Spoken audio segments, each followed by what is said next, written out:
ہم کیا چاہتے ہیں؟ ہم چاہتے ہیں کہ ہم اور آپ کامیاب ہوں۔ ہم چاہتے ہیں کہ آپ کو اس دنیا میں بھی عزت ملے اور آخرت میں نجات ملے۔ ہم چاہتے ہیں کہ اس ملک میں ایک باوقار شہری کی حیثیت سے عزت کے ساتھ وقار کے ساتھ آپ زندگی گزارے۔ ہم چاہتے ہیں کہ اس ملک میں ایک انسان دوسرے کا محتاج نہ ہو۔ ہم چاہتے ہیں کہ اس ملک میں جہالت کے اندھیرے ختم ہو جائے، کرپشن ختم ہو جائے، مہنگائی ختم ہو جائے، غربت ختم ہو جائے، ظلم اور جبر ختم ہو جائے، تکبر اور غرور کے پہاڑ ریزہ ریزہ ہو جائے۔ اور ہم چاہتے ہیں کہ ہم ایک ایسا ملک بنا لے جہاں فیصلے ہماری عدالتوں میں قرآن اور سنت کے مطابق ہو۔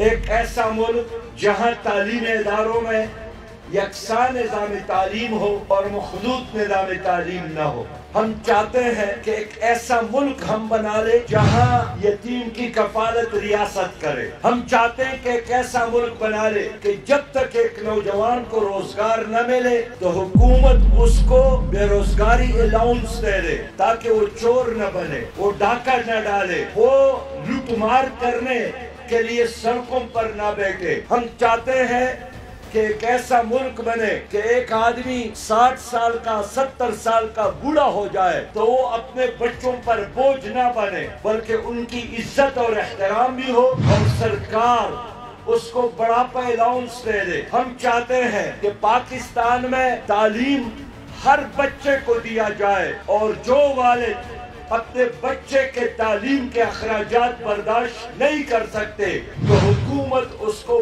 مفت تعلیم دے دے۔ ہم چاہتے ہیں کہ ہماری ہاسپٹلز میں مفت علاج ہو اور جو آدمی اپنا علاج خود نہیں کر سکتا ہو تو پھر حکومت کی ذمہ داری ہے کہ ان کے علاج کی تمام تر ذمہ داری وہ ریاست قبول کرے، وہ حکومت قبول کرے۔ ہم چاہتے ہیں کہ پہلے تو اس ملک میں کسی پر ظلم ہی نہ ہو، لیکن معاشرے میں اگر کسی پر ظلم ہو جائے تو عدالت میں ان کی وکالت کرنا ریاست کی ذمہ داری ہو، حکومت کی ذمہ داری ہو۔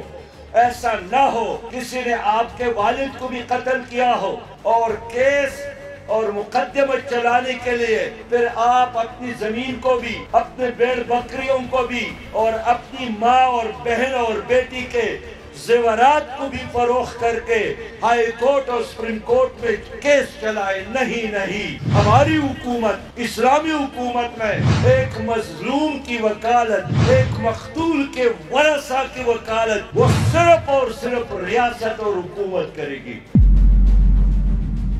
میرے بھائیوں، ہم ایک ایسا نظام چاہتے ہیں، ہم ایسی حکومت چاہتے ہیں جس میں بادشاہ اور بازار کا چوکیدار، جس میں وقت کا حکمران اور ایک غریب آدمی عدالت میں برابر ہو، محمود اور ایاز ایک سب پہ نظر آئے۔ ایسا نہ ہو کہ عدالتوں کے دروازے رات 12 بجے بھی بڑے لوگوں کے لیے کھلتے ہو اور دن کے 12 بجے بھی غریب کے لیے دروازے بند ہو۔ ہم اس نظام کو بدلنا چاہتے ہیں۔